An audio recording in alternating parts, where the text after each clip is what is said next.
For centuries, legends of Lilith have been whispered in the shadows of history. A first wife of Adam, and then a spirit of night terror. But what if the story we've been told is all wrong? This is Musings on Mysteries in the Mythical Matrix, and today we're setting the record straight on the true origins of Lilith.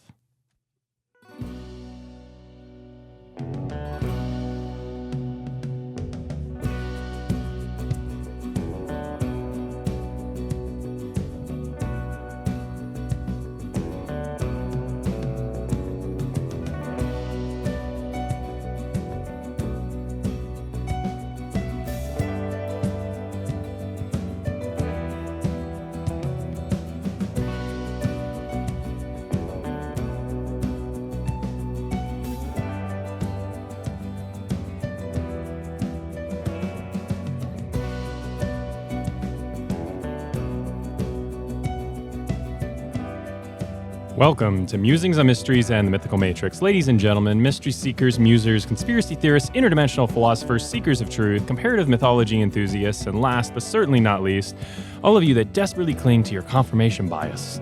Welcome to the show. Whether your interest is Atlantis, Zeus, or anything in between, we tackle it all with logic and reason from our quantumly entangled castle tucked away in the ancient flood-battered Central Pangaean mountain range. We're the one-stop shop for myth, history, and mystery, decoding it all through the lens that the spiritual is the geometric fourth dimension. Only trigger warning for this episode is logical conversation, so if applying the Socratic method on fringe topics is disturbing to you, turn off the podcast now. And if you love deep dives into ancient myth and mysteries, hit that follow button so you never miss an episode. We are back and releasing a little bit late today, but that's all right. Still hitting the day of, I think. It'll just be around midnight. So go ahead and do a psych fact for us, babe. Well, first off, hello. Thank you for joining. I have two mini facts. But the first one is that if your brain was a computer, the memory capacity is estimated to be about 2.5 million gigabytes. So I'm not that much of a computer nerd, but I'm going to assume that's pretty impressive. I think it's like equivalent to like 300 TV shows. Okay. I think. Well, like how, like 300 episodes of a TV show? No, like or? three, I don't know. Oh. I saw like the comparing, like the chart comparing it and saying it's about 300 TV shows, but I'm not sure if it's 300 episodes or 300 just TV shows. But then that's not as specific. But my second one is that the human brain generates about 20 watts of electricity. So that's enough to power a light bulb. And it's impressive that it runs on such a low amount of electricity, yet like computers require so much more, generally speaking. Yep. Our brains are powerful things. This would So have been take care of them. This would have been a good fact to do when Isaiah was on, because I feel like he would actually appreciate all this more with being more of a computer nerd than I am. Like, I know a bit about computers, but he knows a lot more. Isaiah is so smart. He is. He's Yes. very smart. Yeah. He doesn't give himself enough credit, I think. So. One other thing I'll throw out there too. Email in or comment if you see anything in the show that you want us to improve. As our more avid listeners have realized, we've made some adjustments to the show that I actually think have benefited the show exponentially, according to user 123's recommendation a couple episodes back. And we've been following that template, and it's worked pretty well, I'd say. I like it. Yeah. So if you see anything in the show that you have questions on, or you want us to discuss further, or you have a different perspective on, or hey, maybe you just try doing this a little bit different, and that might help the rest of the audience retain things better, like email in and help make the show better. This is not just us talking to you. I want it to be a quantumly transcending of time conversation that we're having. So We don't want it to be a lecture. yes, this is a conversation, and I welcome differing perspectives. I just don't welcome logical fallacies. So bear that in mind. We all know you don't. No, I have a big pet peeve there. All right, so quick legal disclaimer thing here. As always, I'm compiling and summarizing, retelling open domain sources, as these stories that we're about to talk about are thousands of years old, or at least 8,000 years old, depending on your perspective and which one we're talking about. References that were relevant are going to be tagged in the show notes. Jeremy Black's, I got the book right here. Literature of Ancient Sumer definitely helped add some insights and understanding to one of the stories here. So if you want to purchase that book yourself, I highly recommend it. It's a great place to start with understanding Mesopotamian mythology. The link to the Amazon book will be in the show notes, and if you go through the show notes directly, we'll have an affiliate link posted, so we actually get a credit of the proceeds for recommending the book to you as the listener. So if you're looking to start in mythology, please go check that out. All right, so going straight into episode overview here, we're going to start by retelling Lilith's story, the supposed first wife of Adam. And then after that, we are going to flow into the Mesopotamian Connection, because this actually connects to Mesopotamian mythology. So I figured it's perfect to do while we're going through all of this stuff. That's our thing. Yeah. Try to keep it on track here. Doesn't always end up being the case, but it's all right. We'll try user 1, 2, 3. Tangents are fun. We got to have tangents. Are. Yes. They are. It's an important component to mathematics. Then we're going to do the problems with Lilith existing in the Genesis account. We're going to discuss some potential contentions there. And then I have my own theory on Lilith that we're going to talk about at the end. And then we're going to do a conclusion, recap. And I really don't have any housekeeping items to talk about tonight. So this might be a shorter episode, I say, and the listeners are probably looking and being like, what did they ramble on about for 3 hours about Lilith? Oh my gosh, if it's 3 hours. Yeah, it's not going to be that long. Yeah, I'm going to need to play some music on loop so I can get a bathroom break if it's 3 hours. So, because I'm getting my first dose of caffeine of the day at 7 p.m. So I'm going to thank Amazon's late delivery for that, because they were supposed to deliver my stuff yesterday and I ran out. So anywho, we're going to have fun. Yeah. So let's jump into telling Lilith's story.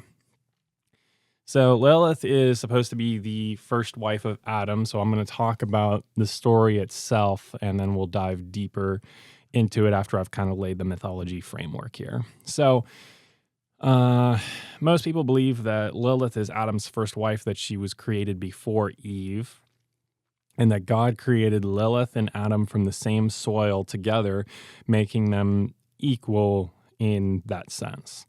And so Adam demands subservience from Lilith, supposedly, and Lilith refused, saying, hey, we're both created from the same materials, so I'm not going to submit to you. We are equal, and I deserve to be treated as such. And she ultimately invokes the name of God and flees Eden in rebellion, and then she ends up some angels get sent after her, and she chooses to go into exile instead of submitting to Adam, and that results in her basically being cursed to be a demon, where her children, which are also demons, that there's a certain amount of them that die every single day. So then God sees this, and he decides to create Eve instead from Adam's rib to make her more obedient, choosing a more a different component that would make Eve actually more submissive, at least in the theory of Lilith. So it sounds really dramatic. It's this hidden story of ancient times, but it's actually not in the Bible itself. This story specifically comes from the medieval times, actually, and that's the oldest source we have of it.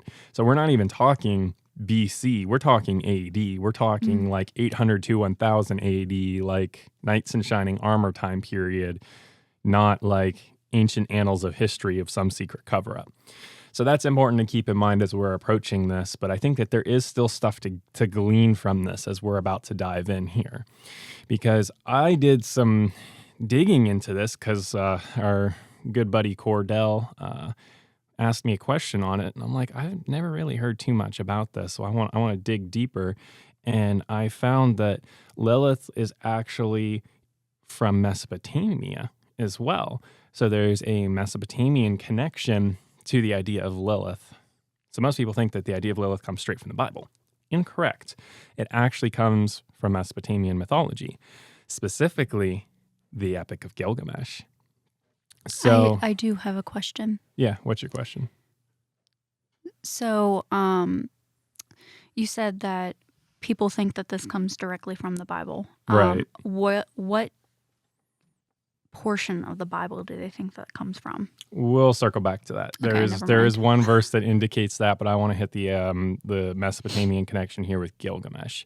Go for it. So this is from what's understood to be the last tablet of Gilgamesh. It's the Hulapu tree. I don't know. Hulapu. Hulapu, yeah. Okay. So it's supposed to be this like Can you spell it for the listeners in case they want to look it up? hula hoop. Hula hoop. No, I'm kidding. HULUPPU. All right, so let's jump back here. So we'll retell this version of the mythology account from Gilgamesh, because this is a tablet that we did not tell in our retelling of Gilgamesh as a whole, because the 13th tablet is like it's like an addition almost. I think it's the 13th, it might be the 12th. Anyway, it's whatever the last Around tablet there. is. Yeah, something around there. It's not seen so much as a traditional story to the Epic of Gilgamesh. So I kind of didn't focus so much like on it because it's not included in all different like translations and tellings, but we have mentioned it with the Inanna's Descent. I think we mentioned it in connection to that and talking about the underworld, because that ties in here. So I'm going to retell the whole story, and then I'm going to circle back and explain the Lilith connection. So basically, in the city of Uruk, a woman is walking past near the Euphrates River, and she sees this giant single tree, and it's filled with potential to be all of these fantastic carvings. And it's the hulapu tree, the hula hoop tree. Hula hoop. Yeah, the hula hoop tree. And so she takes it and plants it in Inanna's garden, and she nurtures it for years and has dreams that one day it's going to turn into like a bed or a throne or something like that for her use. But as time passes, strange things start to happen. 3 different beings come along and take refuge in it. So a great serpent comes and coils itself at the roots of the tree. A bird nests in the high branches, and a mysterious spirit dwells in the core, like trunk of the tree. And so it gets infested by these spiritual entities, and Inanna weeps for the tree because she had an intent for it, and it becomes a home for creatures of darkness instead. So she summons Gilgamesh, and the mighty warrior of Uruk, and he comes in with his axe, and he kills the snake at the roots of the tree, and then the bird takes its young and flees, and then the spirit runs away and makes a home in the desert. So then we kind of have a scene shift with this part of the mythology account, and Gilgamesh ends up speaking to Enkidu's spirit after he's descended to the underworld. He gives him instructions for how to descend properly to not get detected by the beings of the underworld as being a foreigner, and Enkidu disregards Gilgamesh's advice. And the spirits recognize it's Enkidu and that he's not supposed to be there, and so they detain him. And so he gets detained in the underworld, and so then Gilgamesh kind of like speaks with his spirit. And Gilgamesh starts asking questions because, in his mind, he's still plagued by the fear of what's going to happen to him after he dies. And so he goes through and asks Enkidu all of these questions about how is life for so-and-so down there, the person that has 1 child, 2 child, three children, male and female, and asks all these questions. And basically how it boils down is that the more children you have, the better off your life is in the underworld. If you only have 1 child or no children, you don't have a good life in the underworld from this myth. And then he also asks about children that are stillborn, and that they are treated well. He finds out that those without funerals do very poor, that they suffer. And this one was interesting, is that those that are killed by fire are simply not seen, that they just stay in a smoky state. which was really bizarre. So, and that's kind of like how the tale ends, is Gilgamesh kind of going through all of this and coming to realizations about it. But here's the twist, because when I initially read this, I didn't realize that the spirit that was mentioned here is specifically supposed to be a female spirit, the spirit Lilith. Which, yeah. Bum, bum, bum. So this is where the idea of Lilith starts. So Lilith, the concept of Lilith being a spirit is very old. The idea of her being Adam's lost wife is not so much. So the idea of Lilith is very much a thing in, like, I think Mesopotamian and Babylonian demonology. Lilith is seen as a demon. Like there's connotations where like I think she like attacks pregnant women or something along those lines as well. Should we have done trigger warnings for this? I'm being vague enough. I think it's fine. Okay. Anyway, so I mean, this is mythology, so it's not like true. Yeah, not like we're describing actual gory events or anything like that. Just wanted to make sure. And then I also worded things vague intentionally for another reveal. The bird that takes nest in the tree is the Anzu bird. Yeah, so that ties into last episode. So if you haven't listened to last episode, I'd recommend listening to that one. You mean the eagle? Or do you mean I'm getting mixed up? Anzu, the Satan. The Satan episode. Yeah, so this is where it starts to get a little interesting. So hopefully at this point, musers, mystery seekers, we have piqued your interest because we're going to take a short break and we're going to come back and we're going to play with these concepts a little bit more. And if you haven't already gone and listened to the Anzu episode, I definitely recommend doing that now because some of this is going to connect together very soon. We'll be right back.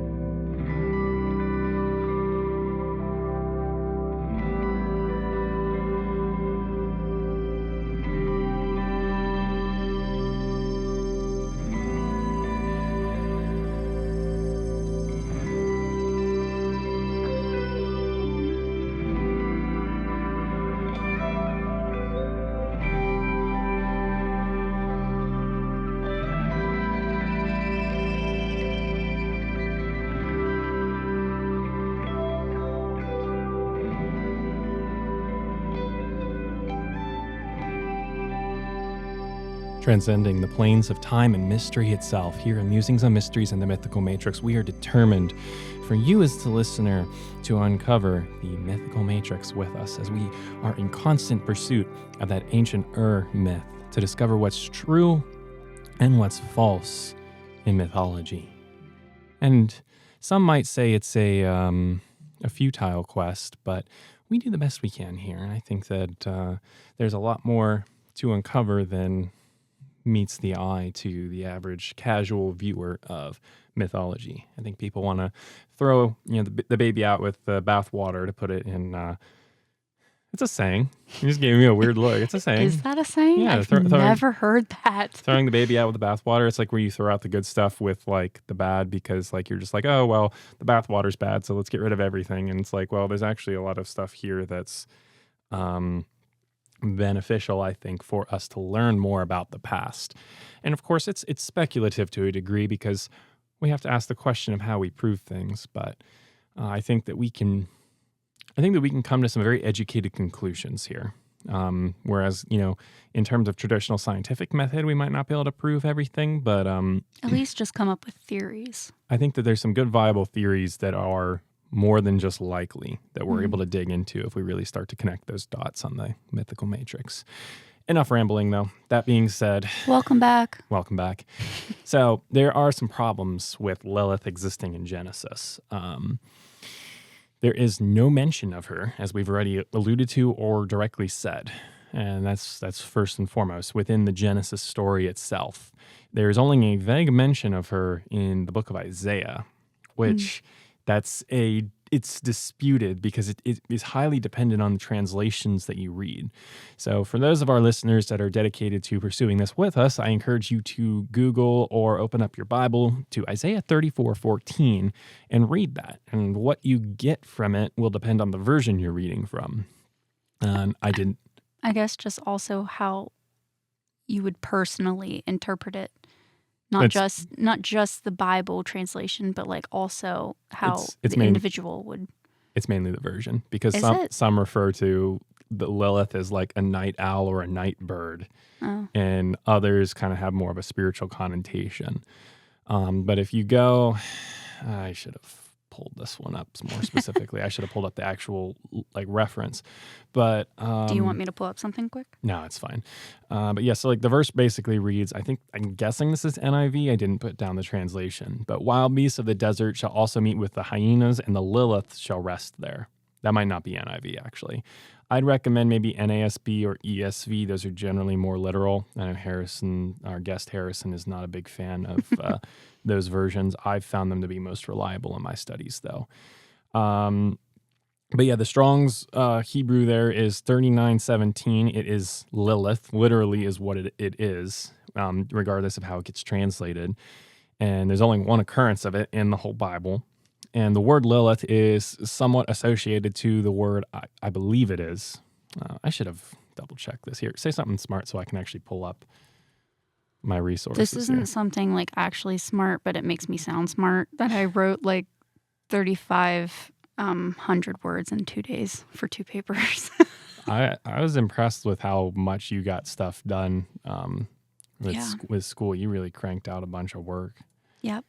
But I was studying the different pharmacological treatments for addiction.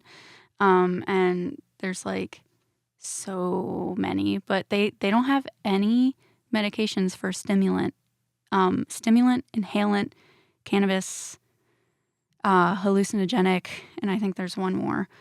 They have no pharmacological treatment for that yet, but they're trying to develop it. So, fun fact. They're trying to research that. Anywho. Yeah, cool stuff. Yeah. Thank you for filling that void for me here. But yeah, so basically, this word can be like translated as night monster. It's similar to Lila. Yes, and so I was correct here. I just wanted to double check this. But this sounds very similar to Lila, which is the Hebrew word for night. And Strong's Interlinear does agree with that assessment as well, and says it's derived from that root word for night. So this is literally just like night creature, night being, night spirit. Sometimes it'll get translated as owl or something like that. I have here the Hebrew word Lilith, and then interpreted as desolate or mythological creature. So, yeah, what I think is interesting is that Strong's Interlinear actually also, I just had it and I lost it, but it actually translates this as like night demon as well in some connotations. So it's not completely groundless to say that this isn't Lilith herself as a spirit here. I think that there is some grounds from interlinear analysis to agree with that assessment from what Strong's Interlinear Concordance gives us. But this isn't about Adam's first wife. This is about a demon living in a desert. So in fact, this could even be where she flees after Gilgamesh slays the serpent at the root of the trees, of the hula hoop tree, because she flees to a desolate desert place. So I can already drop the mic on this and say historically Lilith there is no grounding whatsoever for Lilith being Adam's first wife. Some very fringe esoteric people might try to push that, but there really is no grounds for that. So I could technically already drop the mic and walk away and be like, yeah, there's nothing here. That's it. But I dug deeper, and I want to do an even deeper analysis on this because I do think there is something here. So that's the first problem: is historically there's no grounds for this in terms of the text. But then let's take a look at the second problem. Lilith's existence breaks the meaning of the fall in a theological sense. So and again, so I wanted to do more just argue theologically on this, but if we look at this from a theological intent, God creates everything and everything is good, and sin only enters the world through the tree of the knowledge of good and evil. Mm-hmm. So before then, there was no ability, because, okay, so here, let me back up here, because a lot of people will get this one wrong. I've seen some atheists throwing around that the knowledge of good and evil means that Adam and Eve just didn't know better, so how could God hold them accountable for eating from the tree of good and evil?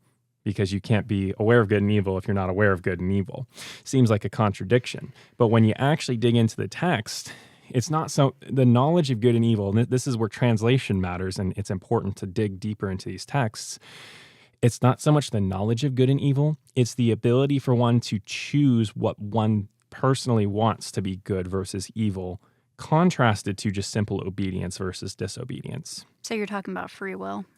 In a sense, yeah. So like Adam and Eve had the ability to discern, oh, God says to do this or not to do this. I don't really understand why, but that he's God, so I'm going to obey him or I'm going to choose to disobey him, versus the idea of you now have the ability to choose for yourself which way you want to go and what you want to define morality as for yourself. Mm-hmm. And that's what God means when he says that man has become like us in Genesis 3. So I want to clear the air on that because some people will try to say, oh, the Bible contradicts itself right here. No, you just got to dig deeper because our English translation of ancient Hebrew sometimes just doesn't carry over the meanings very well. Right. And this is a common problem. In fact, I'm actually planning to do an episode on this in the future of problems of translation. Oh, But that would be a good one. yeah, because people see things on surface value and they just think, oh, this means this and these are contradictions. Therefore, this can't be true. And the Bible is full of all these errors. But a lot of them go away when you just factor in that simple thing. But circling back here, sorry, user 123, a little bit of a tangential episode tonight. Lilith rebelled before the actual fall itself, the tree of knowledge of good and evil. So this is a theological contradiction with what we see in the text, where Lilith is choosing to eat, not even eat from the fruit, but before we as humanity had the awareness of choosing good and evil for ourselves. Lilith already had this ability and Adam somehow didn't, because then he's supposed to have gotten it at the fall. And then that is what gives him the ability to die, is that leads to his death. So I mean, it's a contradiction. So the tree of knowledge of good and evil basically becomes meaningless then if the story of Lilith is true, because then man and woman already had the ability to determine good and evil. Does that make sense? They already had the ability to choose, because Lilith had the ability to choose to rebel aside from the tree of knowledge of good and evil, which that was supposed to be the only way. And that's what's taught in the Bible. Right. So second one, theologically debunked. Third one, the idea that Eve was created to be subservient to Adam. I would disagree with this one linguistically, and so this is our third problem with the idea of Lilith. We've talked about this on, I want to say, episode 4. Yeah, Genesis 2. Because it's talking about Eve's creation and Eve being created from a rib here, which I've done a whole video breakdown of that on the YouTube channel. That's 5 minutes long. If you just want a short recap, I'm not going to recap all of that here. And you can also go listen to the full podcast episode if you want to hear that full long explanation. But the word Sela here is chosen for rib, and it means rib because of the context, and I would argue that, but it means more than rib. Eve is created from Adam's side specifically because they are to be side by side in life, equal partners. They're supposed to complement each other. Exactly. And there's a different Hebrew word. It's Allah, I think. Yeah. It's used in Daniel 7:5 to refer to an anatomical rib. And the word Sela is used here instead to refer to as half or flank. And that's basically the gist of the breakdown. But I still think it means rib. Some people may disagree on that. Go check out my recaps of that or the breakdown on that episode for a deeper dive. But the word choice here implies an equality aspect, not a subservience aspect. where Adam says, "This is bone of my bone and flesh of my flesh." There is no reading of this that I've seen where Adam is, I'm superior to Eve, and that she is to be subservient and obedient and submissive to me. I don't see that in Genesis 2, especially from how God creates Eve. I actually wrote a little bit about their roles. The Bible teaches that men are supposed to be leaders and that women are supposed to be submissive, but that doesn't mean that they aren't equal as humans. Right. They both have the same amount of intrinsic value, and a lot of people mess that up too. A lot of people get that wrong. A lot of people misdefine what leadership and submission is actually supposed to be in terms of what the Bible means. Yeah. That's a whole nother rabbit hole that we'll probably have to go down. I'm not going to get into that, but No, those are good thoughts, though. Yes. Yes, I agree. The main point is that they're supposed to complement each other. They're supposed to be equal in that sense as human beings. Yeah. As creation. Right, exactly. And so, like, if you this comes from a misunderstanding of what the Bible actually teaches at its origins, because people want to point to the Bible and say it's like a sexist book, and there are. It's a historical account in a lot of points. There are certainly sexist things that do happen from people in the Bible because it's a historic account, and historically, people are sometimes sexist. But there is a lot of equality for women that is taught, depending on the culture, the context, the time, because you do have a lot of people miss context as well. Mm-hmm. But perfect example of this, going forward to the New Testament. Who is the first person, or group of people that Jesus chooses to reveal himself to? It's women. It's Mary Magdalene and others in the beginning when he's resurrected. And it's interesting because the women back in that culture, in the Roman culture, were not admissible as witnesses in courts. But Jesus still chose to reveal himself to women first. You gotta love his humor. Which definitely adds to the credibility of the Gospels being a more true account as well, because if you're trying to build this narrative to convince people of things, why would he reveal himself to women first? You'd want him to reveal himself to the most credible people out there, the most credible men out there, because they were the only ones that could be admissible witnesses in a court of law. Historically, yes. Again, I framed it in that context, but yes, I'm not stating my views any way, shape, or form. I don't agree with that. This is historical precedent. Don't take it too literal. Don't take it too seriously. Don't take me out of context. Yeah, don't. Context matters. It does. So linguistically, there really is no precedent for Lilith to have existed here. Linguistically, there's no connotations of Adam trying to be over top of Eve in terms of getting her to submit. There's no indication that there was a first wife before Eve. Some people might try to read Genesis 1 and 2 as two different accounts and try to say that's what happened there.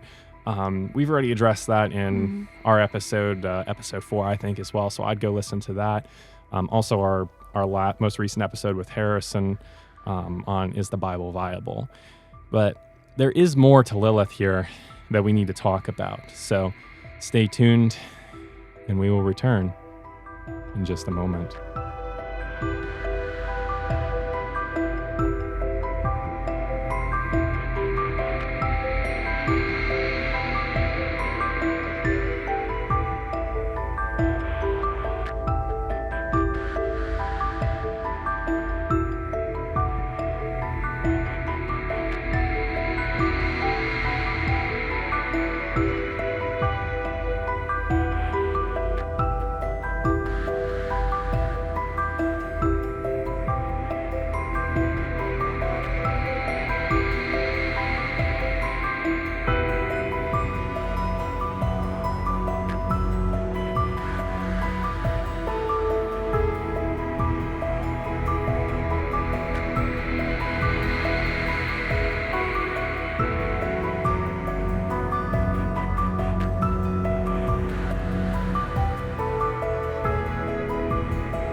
Context matters here on Musings on Mysteries and the Mythical Matrix. We were just ranting about that during the break here about making sure things are in context, that you can't take clips out of context, because then you could really change it to where, anyone can say anything and anything can mean anything.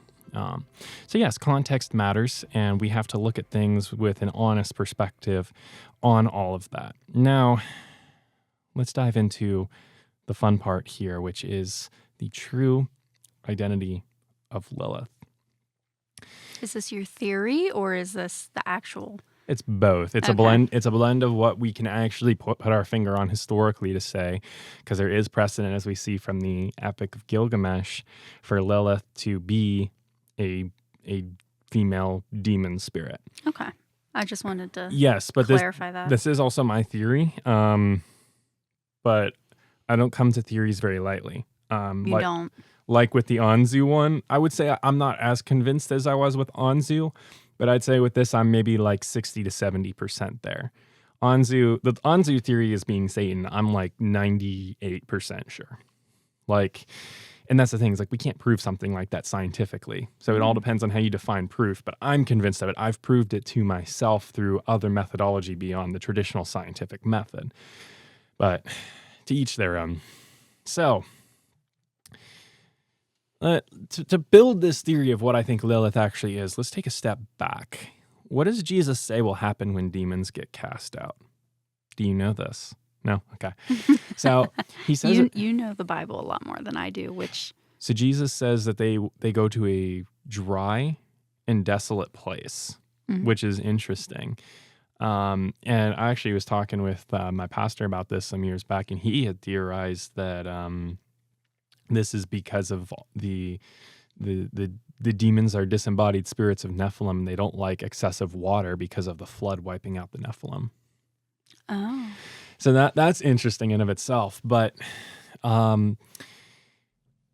Lilith's exile, when Gilgamesh destroys the tree and she flees, kind of mirrors how demons are cast out in biblical accounts, that she flees with screeching and runs off to the desert place, and that we see her then described in this desert place in Isaiah. Screeching like she's in anger, or like she's angry, or she's in pain? Or does it matter? Either or both. Hang on, let me scroll back up in my notes here, because I did leave this out in the original telling, but she basically, she just screams and flees into the wastelands. And I can't remember how much of that is directly stated in the text versus more implied. But, either way, we have this connotation of a spirit fleeing to a desolate place, which I think is interesting, that we have a connection in how these spirits are talked about in terms of them actually physically doing things, not just theory, but these literal stories across thousands of years of time between Jesus' story of his life and what he taught versus what happened in the Epic of Gilgamesh. The other thing that really stuck out to me is that we have a tree that has incredible significance, and that there's a serpent connected to it. And some translations even describe this serpent as being a dragon. Really? Yeah. So this starts to connect to the Revelations 12:9 idea as well. So a serpent coils around the roots, and then the Lilith-made demon nests in the trunk of the tree, and then the Anzu bird roosts in the branches of the top of the tree with its young. And so we have these three connotations of different entities here, one of which we should recognize from Genesis 3, in connection to a tree, a serpent, a dragon-like being, and then the Anzu bird, which we've talked about how that understanding of what the Anzu bird is can change over mythology and time. Again, referring back to last episode, go listen if you haven't already and you're confused. So we're looking at these, and both of these have an implication to Satan. So how does Lilith fit into all of this? I would argue, so this is kind of where my theory takes over. She's associated in this story as being connected to these two other entities that indicate Satan.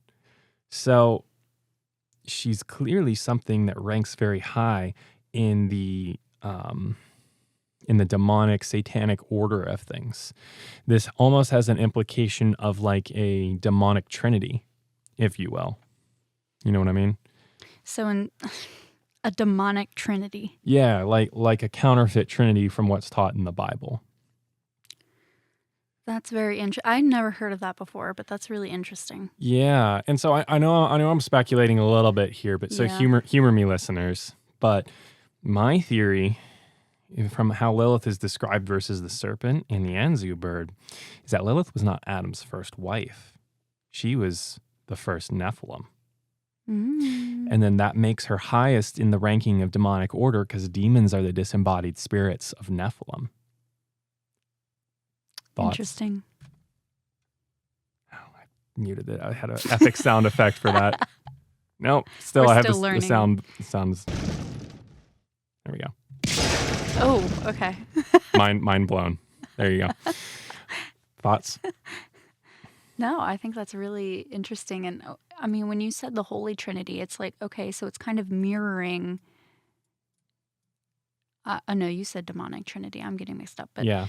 it's kind of mirroring the Holy Trinity. And I don't know why, but I thought of the quote, as above, so below. That everything mirrors everything else. That's a more esoteric perspective, I think. But yes. No, so I think this is a very interesting way to think about this here. So I just want to put forward this theory. Again, I'm like 60, 70% on board with this, where I think that the first or one of the first Nephilim makes the most sense because we see her behaving as a demon in contrast to the Anzu bird and the serpent. And so there is a needing a body to possess almost. I just had another thought. I'll have to dig into the story a little bit more to actually unravel this. Maybe we'll take another break here in a minute so I can skim through the story real quick. But it seems like Lilith possesses the center of the tree and that the snake coils itself around the roots and that the Anzu bird perches in the branches. So we have Lilith actually possessing the tree itself, but the snake is just around the base and that the Anzu bird is at the top. So there you also kind of have another implication. This is a demonic entity seeking to possess and inhabit something, inhabit this special kind of tree that it can inhabit, versus the other two entities come along and sit on the outside because they actually have tangible bodies in a fourth dimensional sense. Do you think that there's any symbolism for the placement of the snake and the bird? Like, obviously, like it... Possibly. It's like, oh, well, obviously the bird would perch in the branches, but it's like, I wonder what symbolism would have with that. Yeah, That was a poorly constructed sentence. No, yeah. Well, I mean, because no, because you're actually right, and that actually, I have an idea on this now that you say this, because you see in Genesis 3 that the serpent is cursed to eat the dust of the ground. So it loses its legs. So that's why it's so close to the earth. Yeah. Versus the Anzu bird, it's something that can fly, something a little bit more heavenly in presence. It roosts in the trees, like near the top of the hierarchy closest to heaven. And then you have, Lilith kind of coming in and possessing the actual tree itself. So that was actually that's good insight there. But some snakes climb trees, though. Well, yeah. So I mean, the implication is that happened in Genesis 3. Yeah. But am I taking it too literal? I think we're taking, a little too literal, because we also have to keep in mind that this is mythology that we're looking at too. And so that there's going to be certain traits that are probably exaggerated to emphasize some secret hidden meaning like that. And so it very well could be. So I would be inclined to agree with that. But then, so this does add a question, because if Anzu is Satan and Satan is correlated to being a serpent, does that mean that Anzu and Satan are actually two different characters that are similar in function as the accuser and devil, and that we've kind of lumped them into one? Or is this just different spirit manifestations from the fourth dimension? And how do we synergize this, especially from a Christian perspective, from Revelations 12:9, that seems to imply that they're both one and the same? And so that would be a contention to looking at it from this way that I want to put forward. But then again, we also have the Anzu bird is having young, which, I mean, serpent seed, we could imply that from Genesis 3. But there is this connotation of the Anzu bird having young. So is this maybe that blurring of myth where it might have actually been like an eagle or something like that, or pterosaur, rather than like the original Anzu cherub that we theorized? Or was this another cherub that fell with Satan himself. So these are all questions I just wanted to kick out there and speculate on, because I also want to play the Socratic method on my own theories and not just be like, oh, these are all my own theories. I thought of them, so therefore they're true. It's more of a, hey, let's speculate on this together. So if you have any thoughts to add, I'd recommend checking out our last episode, our Satan in the Bible episode, and specifically Revelations 12. Read all of that. Hear what we're all saying here. Email us in at the show at m.quad.musings@gmail.com. Let us know. Does it make sense or does it not fit? So what we're going to do now is we're going to take a short break. I'm going to skim super fast over this mythology count one last time, just to confirm that theory, because if I try to put it off for next episode, I'm going to forget. So we're going to do that real quick, and we'll be right back. Bye.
Constantly evolving our beliefs and understandings here live, but not actually live on the air here with you on Musings on Mysteries and the Mythical Matrix, seeing what insights we can come up with on the fly. So I did manage to find that story. That was a speed read kind of there to thumb through the book. So I'm actually just going to read the short excerpt here from Jeremy Black's translation and others from the Literature of Ancient Sumer. Again, highly, highly recommend this book if you're interested in these myths. It says, at its roots, a snake immune to incantations made itself a nest. In its branches, the Anzud bird settled its young. In its trunk, the phantom maid, Lilith, built herself a dwelling, the maid who laughs with a joyful heart. So, I mean, there's no real... It all depends on how you read this. And this is where, again, translation matters, because I don't read cuneiform, and I wish I did. When it's saying at its roots that it makes itself a nest, is it saying that it coils itself around the roots itself, or is it saying more in a spiritual sense that it's dwelling there? In its branches, the Anzu bird settles its young. This seems to be more of a physical sense. And then in the trunk, the phantom maid builds herself a dwelling. Is this referring to a spirit inhabiting the wood itself? Or is this something that's discussing the idea of there's already a hollowed out portion and something maybe like we would see with more like fairies, like a fairy actually living in the tree itself. And maybe that's how Lilith was present in this story. So it's kind of hard to put our finger on a specific aspect of it, especially without a expert in the cuneiform texts present to shed some light on that. I'd ask Wesley Buff, and yes, I'm going to say Buff because I saw a picture of him on his recent. You're laughing because I showed you.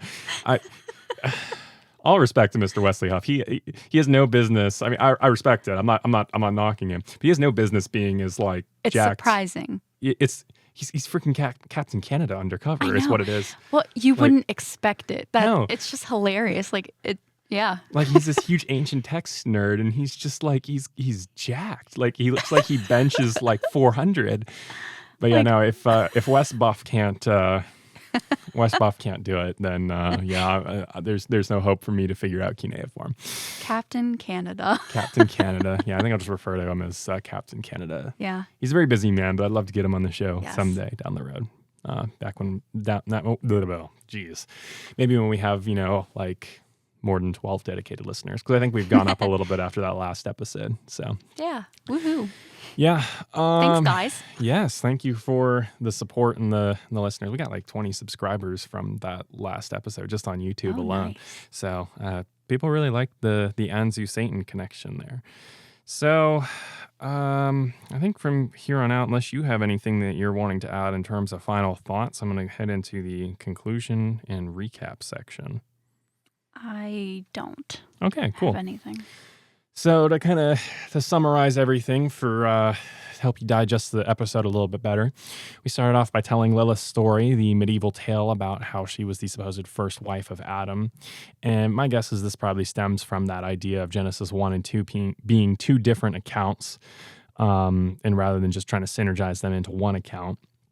But there's nothing in the text that states this. And then we went into Gilgamesh's story with that Mesopotamian connection, and we talked about how, although Lilith doesn't actually exist in the original account of Genesis creation, the idea of Lilith as a spirit exists.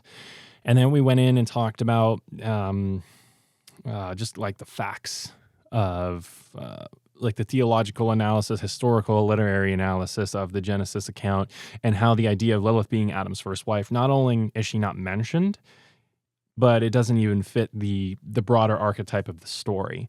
And so it's really hard to say with any certainty other than just pure wild speculation that Lilith did actually exist in the beginning. There's really no historical credible grounds to claim that she was Adam's first wife. That's miles of stretching there that I'm just not comfortable with. I don't think anyone would be comfortable with stretching miles. Yeah, well, I don't know. I've seen some pretty fringe esoteric people pushing forward the idea of Lilith being Adam's first wife, and it's like, that's a huge stretch now that I've actually looked into it. I meant like literally, Oh. like Mrs. Incredible. Okay. All right, yeah, that's fair. My hamstrings are pretty tight, so that's understandable. And then we rolled from that into the true identity of Lilith here, kind of hit some final recaps and thoughts and developing of ideas on the fly. But I think that the idea that Lilith as a demon is a very high entity ranking in the hierarchy of demons is what makes the most sense to me. So I'm on board with that theory. If you're listening on YouTube, give us a comment. Let us know, do you think Lilith is a lost Nephilim, or is she just a Mesopotamian night demon? And are we stretching these mythology accounts just a little too far? We want to hear from you, so send us an email or let us know your thoughts below. Let's see, transitioning into final items. Next episodes, we're going to have another Mesopotamian mythology deep dive that I desperately need to start prepping for. I can't guarantee there's going to be as deep of insights we've had the last couple episodes, but, it kind of has its ups and downs. Sometimes we get huge revelations. Sometimes it's just more kind of cool knickknacks and insights here and there. So definitely encourage you to listen to the next episode. Can't guarantee it'll be as action-packed as the last two have been, but we'll definitely make it interesting, and we'll make it methodical for you mythology lovers out there. We will also be shifting gears soon for those of you that are actually keeping up with the idea of the M-Quad seasons. We are coming to an end of season 2, where we are kind of wrapping up our initial deeper dive into Mesopotamian mythology. We are going to have a special guest on in a couple episodes from now. That's going to shift gears towards the conspiracy theory realm that Phil DeMattis has brought us on past episodes. So I definitely invite you to stick around for that as well, because that'll get interesting, and we're going to take those ideas of the fringe and modern and what's going on now in the more bizarre spheres and ideas, and we're going to try to tie this all to Mesopotamian and biblical stories and explore this further, because we have already done a little bit of that on the show. I am excited for that one. Yes. Because I'm starting to read the book for that. And yes. It's very interesting. The guest has written a book on her experiences, and we'll be talking to her about the book itself, her experiences, and trying to take her experiences and connect it to the M-Quad theory to see how it fits. And then Mesopotamian mythology and all this other stuff as well. Maybe going that ancient astronaut direction a little bit as well. So, Billy Carson somewhere is a little bit proud, even though... Of course. Yes, of course. Of course. I always got to bring up Billy Carson. All right. Definitely also encourage you to check out our epic retellings of the Enuma Elish, Gilgamesh, Inanna's Descent, and more. I've taken the At least for the more recent productions, I've taken cutting edge AI and I've combined these really high quality visuals into a gripping narrative story to summarize and retell the account in my own words. And I think that gives you a good grasp on what these mythology accounts like actually are saying. And it's a good way to digest it rather than just trying to go and like read it as is in like the ancient literature of Sumer or Myths of Mesopotamia from Stephanie Dawley. Those are going to give you a good starting point to understand the myth, and then you can go read it and see where everything fits together yourself. So I definitely would encourage you to do that if you want some help digesting the materials of Mesopotamian mythology in your study. So unless you have anything else to add, we will do final closeouts. Nope, I'm good. All right. So you can find the Buy Us a Cup of Coffee link down in the show notes. If you want to support the show financially, that's where you can do that. $25 donation or more will get you mentioned as a producer for the upcoming show. So if you want a shout out as being a producer, that's how you do it. Definitely ask you to share the podcast with someone. We are starting to gain a little bit more traction on YouTube. The algorithm's starting to favor us a little bit more here. But yeah, we could still definitely use that help. If you found our podcast interesting, our content interesting, and you think someone else would find it interesting, please take a minute to share it with them. That helps us to stay alive and keep producing quality content. It also, if you have any questions about the material that we cover. Yes, please. Or any speculations, we would love that. Yes, I actually, in fact, just from like random comments I've seen on social media and random posts I've seen have triggered whole episodes worth of content. And so if you have something you're curious on, like Cordell did, he asked me this question about Lilith and I was like, I don't know, let me look into this. And so I started digging into this and I'm like, this is a podcast episode and it's almost an hour long. Thanks, Cordell. Yeah, so thank you because he's working through our back catalog of episodes now. So I think he's another dedicated listener. He's hooked. Yes, we've hooked him. So, but yes, no. So like seriously, if you have questions or you have ideas, like hit us up with them. It will almost certainly get mentioned on the show or we'll address it in some capacity. You can also find us on Instagram, TikTok, and Facebook, YouTube. m.quad.musings is the handle for pretty much everything. Musings on Mysteries in the Mythical Matrix. If you find, you can find us by typing either of those in.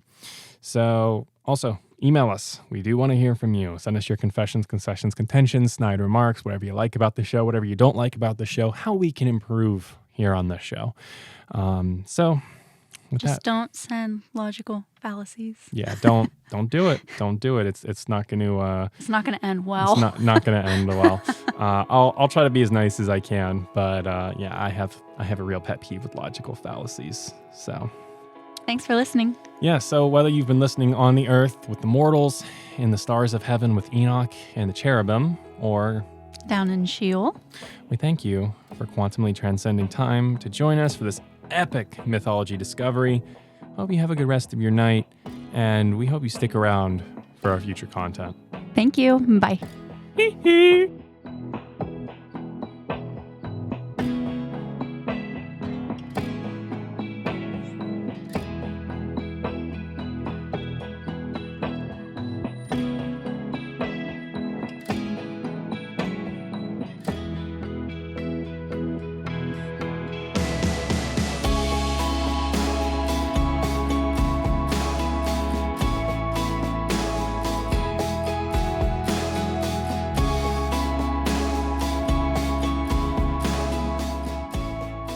Hoopla!